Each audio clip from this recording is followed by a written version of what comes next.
Hello అండి, welcome to tasty tiles by సంతు. ఈరోజు వీడియోలో పర్ఫెక్ట్ కాంబినేషన్ అయిన ఉప్పు చేప పప్పుచారు రెసిపీ చూసేద్దాం.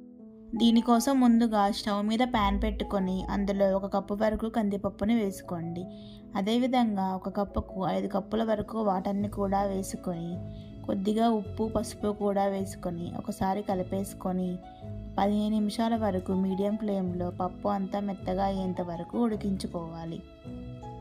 పప్పు ఉడుకుతూ ఉన్నప్పుడు మధ్యలో మూత తీసేసి ఒకసారి మెత్తగా అయిందా లేదా చెక్ చేసుకోవాలి.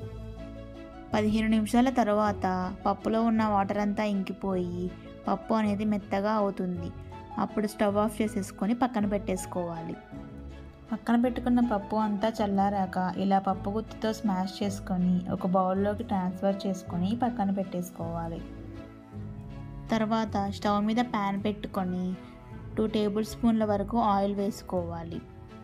ఆయిల్ హీట్ అయ్యాక 1/2 టేబుల్ స్పూన్ వరకు జీలకర్ర, 1/2 టేబుల్ స్పూన్ వరకు ఆవాలు కూడా వేసుకొని అవి కొద్దిగా వేగాక 4-5 వెల్లుల్లి రెబ్బల్ని కూడా వేసుకోవాలి.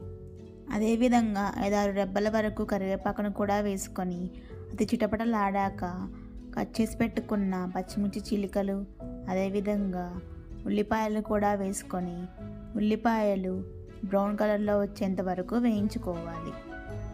ఉల్లిపాయలు లైట్ బ్రౌన్ కలర్లోకి వచ్చాక 4 పెద్ద సైజు టమాటాలను సన్నగా కట్ చేసుకొని వేసుకోవాలి. అదేవిధంగా ఇందులో 1/2 టీ స్పూన్ వరకు ఉప్పు, 1/2 టీ స్పూన్ వరకు పసుపు కూడా వేసుకొని మూత పెట్టేసి 2 నిమిషాలు లో ఫ్లేమ్లో టమాటాలు మెత్తగా అయ్యేంత వరకు ఉడికించుకోవాలి. 2 నిమిషాల తర్వాత టమాటాలు కొద్దిగా సాఫ్ట్గా అవుతాయి.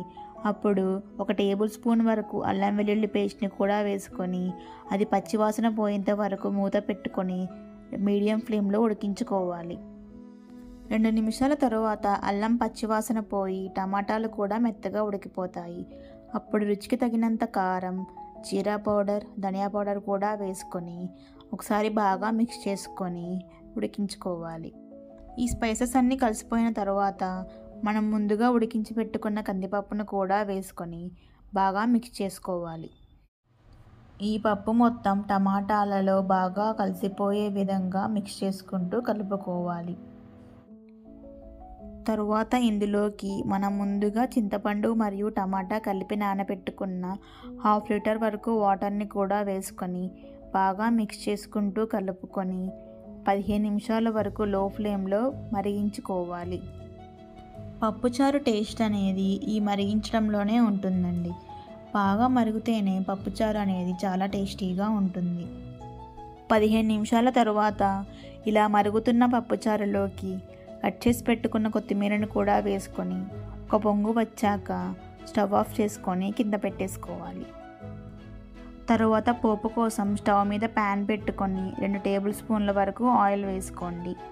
ఆయిల్ హీట్ అయ్యాక శనగపప్పు, ఆవాలు, జీలకర్ర వేసుకొని అవి లైట్ బ్రౌన్ కలర్లోకి వచ్చాక 2 వెల్లుల్లి రెబ్బలు, ఎండుమిర్చి అదేవిధంగా కరివేపాకు కూడా వేసుకొని అవి బ్రౌన్ కలర్లోకి వచ్చాక మనం ముందుగా తీసి పెట్టుకున్న పప్పుచారులోకి వేసుకొని కలిపేసుకోవడమే. పప్పుచారుని ఈ విధంగా ఒకసారి ట్రై చేసి చూడండి, చాలా టేస్టీగా ఉంటుంది. తర్వాత ఉప్పు చేప కోసం హాట్ వాటర్ని పెట్టుకొని కట్ చేసి పెట్టుకున్న చేపల్లోకి ఈ మరుగుతున్న హాట్ వాటర్ని కూడా వేసుకొని 10 నిమిషాలు పక్కన పెట్టుకోవాలి.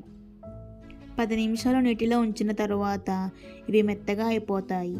అప్పుడు దాని మీద ఉన్న స్కిన్ని కూడా తీసేసి రెక్కలు మరియు చెత్త ఏదైనా ఉంటే క్లీన్ చేసుకోవాలి. హాట్ వాటర్లో ఉప్పు చేపలను వేయడం వల్ల అందులో ఉన్న నీచు వాసన మొత్తం పోతుంది. ఇలా వీడియోలో చూపించిన విధంగా నీట్గా క్లీన్ చేసుకొని ఒక బౌల్లోకి తీసుకొని పక్కన పెట్టేసుకోవాలి. తరువాత స్టవ్ మీద ప్యాన్ పెట్టుకొని 3 టేబుల్ స్పూన్ల వరకు ఆయిల్ని వేసుకోవాలి. ఈ ఆయిల్లో మనం ముందుగా శుభ్రం చేసి పెట్టుకున్న ఉప్పు చేపలను కూడా ఈవెన్గా స్ప్రెడ్ చేసుకొని వేయించుకోవాలి. వీటిని ఫ్రై చేసేటప్పుడు 2 వైపులా ఈవెన్గా తిప్పుకుంటూ ఇలా ఫ్రై చేసుకోవాలి. 2 మినిట్స్ తర్వాత ఈ బ్రౌన్ కలర్లోకి వచ్చాక కొద్దిగా కరివేపాకు, సన్నగా చీల్చుకున్న పచ్చిమిర్చిని కూడా వేసుకొని 2 మినిట్స్ ఫ్రై చేసుకొని ఒక బౌల్లోకి తీసుకొని పక్కన పెట్టేసుకోవాలి. అంతే అండి, ఎంతో టేస్టీ అయిన ఉప్పు చేప పప్పుచారు కర్రీ రెడీ. ఇది వేడివేడి అన్నంలోకి పప్పుచారు వేసుకొని పక్కన ఉప్పు చేపను నంచుకొని తింటే చాలా టేస్టీగా ఉంటుంది. సో మీరు కూడా ట్రై చేసి రెసిపీ ఎలా ఉందో కామెంట్ చేయండి. Thank you for watching. Please subscribe to my channel.